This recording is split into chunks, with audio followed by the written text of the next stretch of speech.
révérends membres du conseil d'administration, révérends représentants provinciaux, révérends pasteurs, distingués invités, frères et sœurs en Christ. Je rends toute la gloire à l'Éternel notre Dieu, qui, dans sa bonté infinie, nous a permis de nous retrouver en ce jour béni pour célébrer non seulement les 25 ans d'existence de notre communauté, mais également la clôture de la 16e session de notre Assemblée générale, placée sous le thème « Ensemble, nous pouvons le faire ». 25 années, c'est un jalon important dans la vie d'une communauté. C'est le fruit de la fidélité de Dieu, du travail acharné de nos dévanciers et de l'engagement de chacun de nous. Nous célébrons aujourd'hui l'histoire de notre foi, la persévérance dans l'épreuve et l'espérance d'un avenir meilleur. Cependant, notre joie ne nous empêche pas de porter un regard lucide sur la réalité que traverse notre nation. Dans l'est de notre pays, nos frères et sœurs continuent d'endurer des moments particulièrement difficiles, marqués par l'insécurité et la souffrance. Cette situation les a non seulement empêchés de se joindre à nous, mais elle a également coûté la vie à de nombreux compatriotes. En ces instants solennels, je voudrais saluer et féliciter Son Excellence, Monsieur le Président de la République, pour ses efforts diplomatiques constants en faveur de la paix, ainsi que pour ses initiatives visant à restaurer la sécurité et l'intégrité de notre territoire.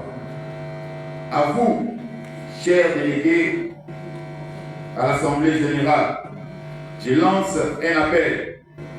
Les résolutions que vous avez prises ne doivent pas rester des écrits oubliés dans un dossier. Mettez-les en œuvre avec détermination, foi et discipline afin de renforcer et de développer notre communauté dans l'unité. Car oui, ensemble, nous pouvons le faire.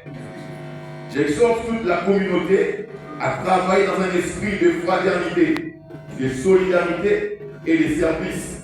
L'expansion et l'influence de notre œuvre ne viendront que si nous marchons dans la même direction.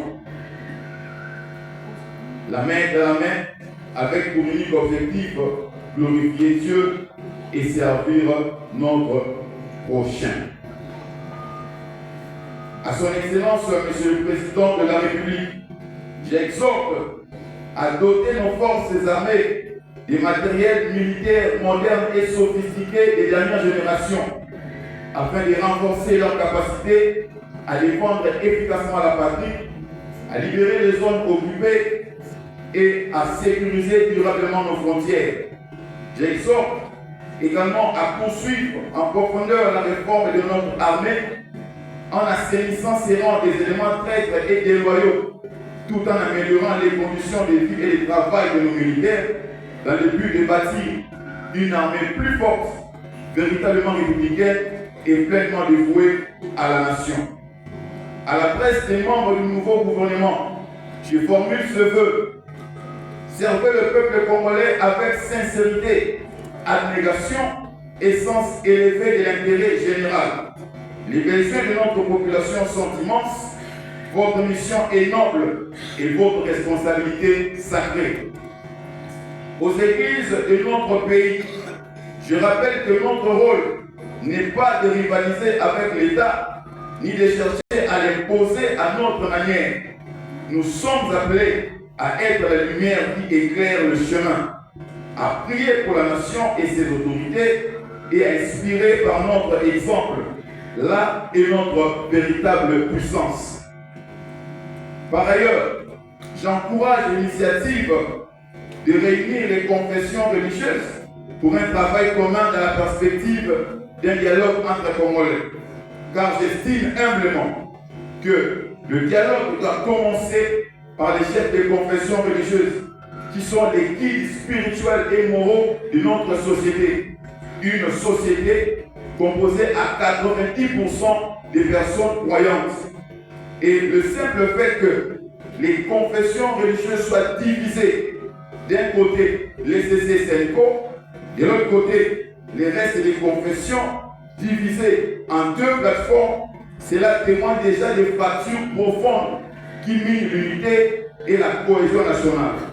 D'où un dialogue interreligieux, sincère et constructif s'impose en premier lieu.